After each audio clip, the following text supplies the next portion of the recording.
you doing, everybody? Thanks for tuning in to another episode on Urban Off-Road. Today we're going to be installing a receiver hitch on my two-door JK. The four-door Casper that I had is now gone. Got a deal I could not refuse, and sad to say she's gone. But I've got a whole new project. That's a two-door JK 2014, got about 95,000 miles on it, and it's new to me. So it's got nothing done to it, no lift. It's got 33s on it, and that's about it. So we're going to be installing this receiver on that two-door JK, and we're going to be doing some light switches, doing the onboard air system, rear tire delete, license plate relocation kit, all kind of goodies going on with this Jeep. So let me know in the comments whatever you want to see happen, and I will see if I can afford to make it happen.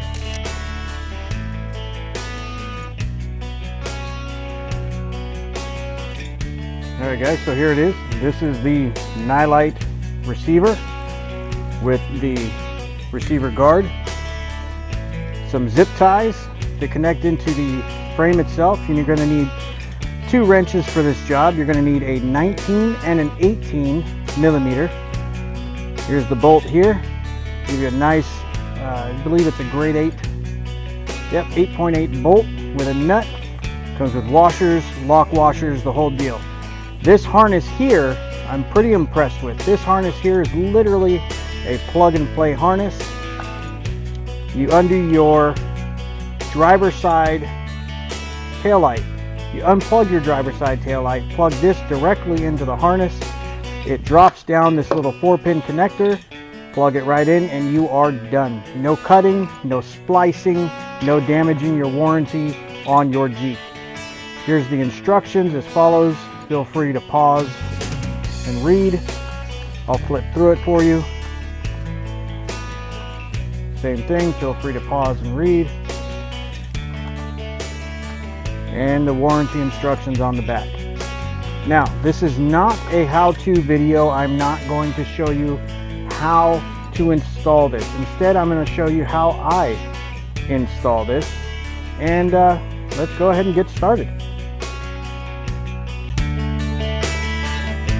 So we are currently underneath the Jeep. And this is the factory position for this new receiver. As you can see, we have some gap here, so I think that I'm not going to have to pull this factory bumper off to put this receiver on this two-door JK. So I'm going to go ahead and grab that receiver and see if I can't put it on. Here are the 4 holes, there and there, that the bolts slide through. The bolt end slides this way, the nut and the washer, lock washer on this side. Alright, let's go ahead and get this started. Okay, so I got the camera positioned in a spot now where you will be able to see me actually do the install itself. So, I'll be right back. I'm going to grab that receiver, I'm going to grab the bolts, I'm going to put everything together as far as the bolt with the washer, so I can just slide it through, and the lock washer and the nut on the other side.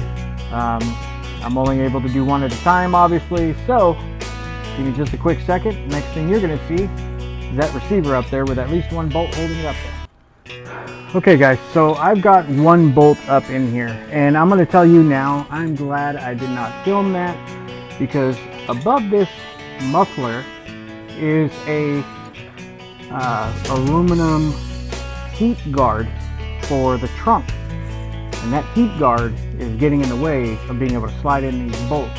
So looks like I'm not going to have to take the bumper off, but I am going to have to fight this little aluminum cover here for heat transfer from this muffler here.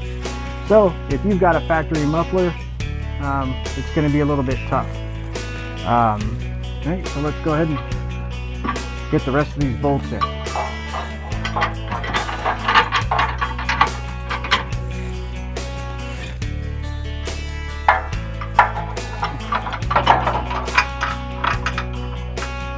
So as you can see, these ones aren't really going in too difficult. And the reason for that is because I bent this heat shield that's above this muffler. Okay, so now that we have all 4 bolts in here,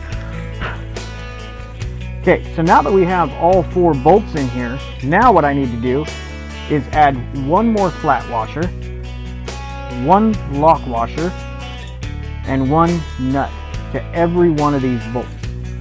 So, let me see if I can get my chubby hands in. So I went ahead and grabbed me some long needle nose pliers. And this is why. You just set the washer in there, pinch it, and it will slide right in where you need it to go with no hesitation. Now, I'm going to do the exact same thing with the bolt. Grab that bolt,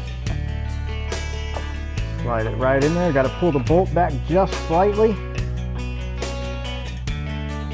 And I'm just going to go ahead and start the threads on this.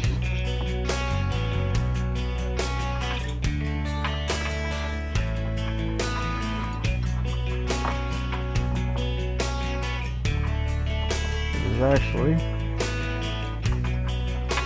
so now I'm going to go ahead and repeat this process on the other three. Alright, now that we've got all 4 bolts in here, we got the nuts just started by hand. We got the lock washer, the flat washer, and then the bolt going all the way through. Now this installation says that it takes 30 minutes, and so far it's only taken me about 5 minutes.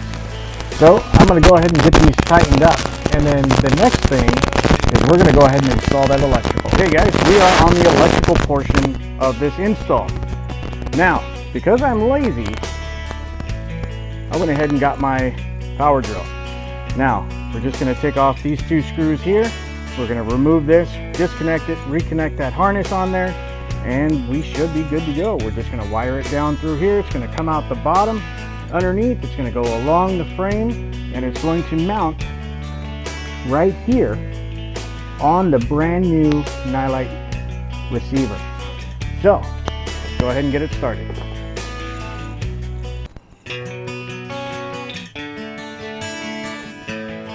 This harness here is the harness we are going to disconnect. It's literally the harness that goes directly to the taillight. So, disconnect it there. Now, we're going to get our pigtail harness. We're going to plug in directly into the harness, just like that. We are going to complete the connection by plugging this in here.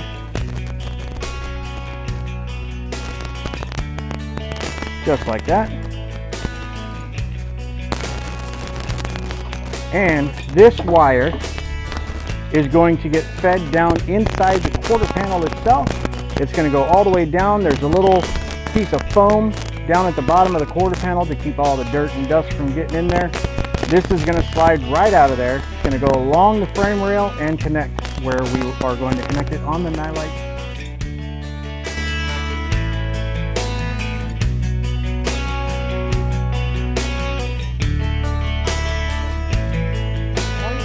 Reconnect your taillight. You are done with this part of it.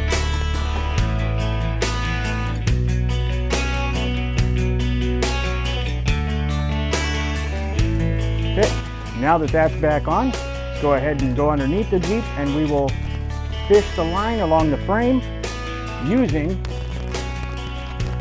the supplied zip ties. That is actually a pretty unique zip tie. I love these things. It's got a little pop rivet here. It's going to pop into the frame. You loop it around the harness and just zip tie it up. It is that simple. Keeps it super, super clean and makes it look as factory as possible. All right, guys. Here's the harness itself. Now, right now I have it coming underneath the fender. What I want to do is have it go up above the frame and then back down. Here is one of the points that I'm going to be tying this harness to, and here's another one. So, let's go ahead and see how much fun this is going to be. Trying to feed this through.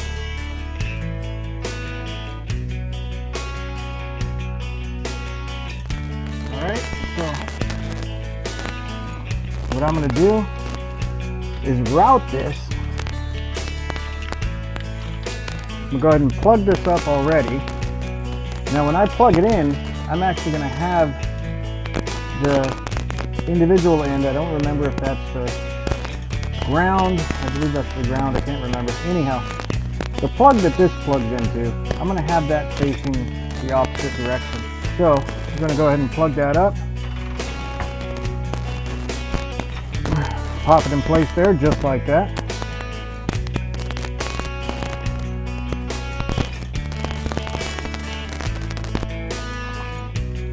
Going to wrap around this frame here and plug straight in. Now we're going to take these zip ties and I'm going to go ahead and, like I said, I'm not showing you how to do it. I'm just showing you how I'm doing it. So what I'm going to do is I'm going to go ahead and put this zip tie on here already,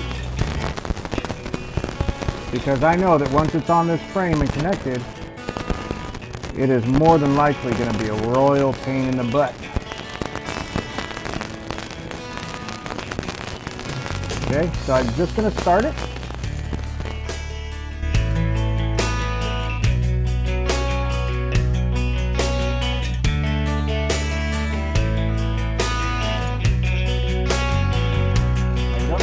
And tighten these things just snug, and they're not going to move because of this wire protection that's on here.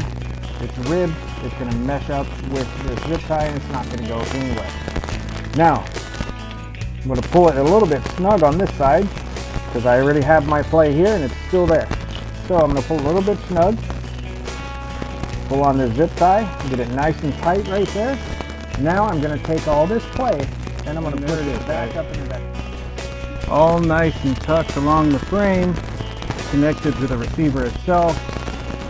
There's actually one more zip tie that connects right up here, so you can tuck it nice and tight inside this quarter panel here. Now, this here is the finished result. Now, as you can see, the factory bumper is already cut out, not cut out, molded to having a hitch on this Jeep. For whatever reason, they just don't come with them on factory installs. So you go ahead and you get one of these. I will post a link in the description below if you want one of these. It is extremely simple to put on. There's no cutting the harness. 4 bolts. It's ridiculous easy. If you're on the fence on whether or not you want to go and spend $400 on a rear bumper, or if all you need is the receiver, this is your go-to here. This is the Nilight 3,500 pound receiver for a Jeep JK. And this is going to work whether you have a JK or a JKU. This is going to be the right one. The boot cover for the receiver itself. Let me see if I can do this one-handed. It literally just slides over, pull it down on either corner,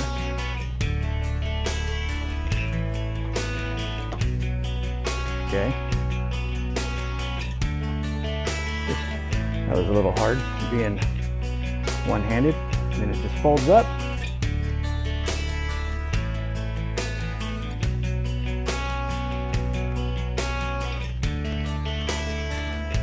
And there it is.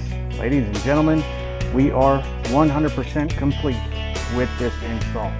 This is probably the easiest thing I have ever installed. There's a secret reason that I need this on this Jeep, and we're actually going to pick it up today.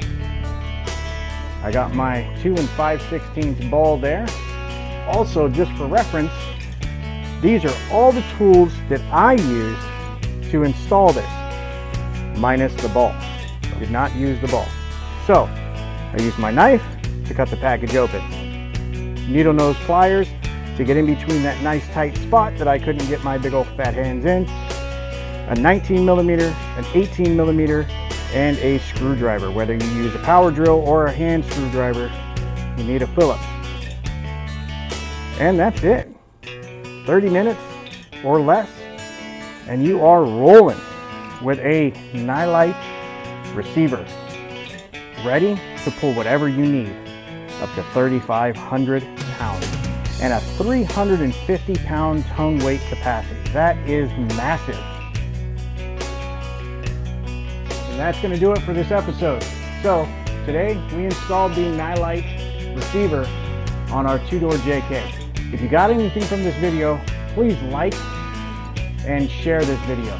If you have anything to say, something I did different, something else you want to see me do on this Jeep JK that is damn near bone stock, let me know in the comments below. I do this stuff for you guys so you have something to watch, and little informative videos, give you guys, you know, if you don't know how to do something, you just kind of want an idea on how to do it. That's what I'm doing for you. So next on this Jeep, we're going to be installing an onboard air system. We're going to be doing a muffler delete. We're going to be doing a tire delete, license plate relocation. I mean, there is a lot. So stay tuned and stay with us. And thank you again for watching Urban Off-Road.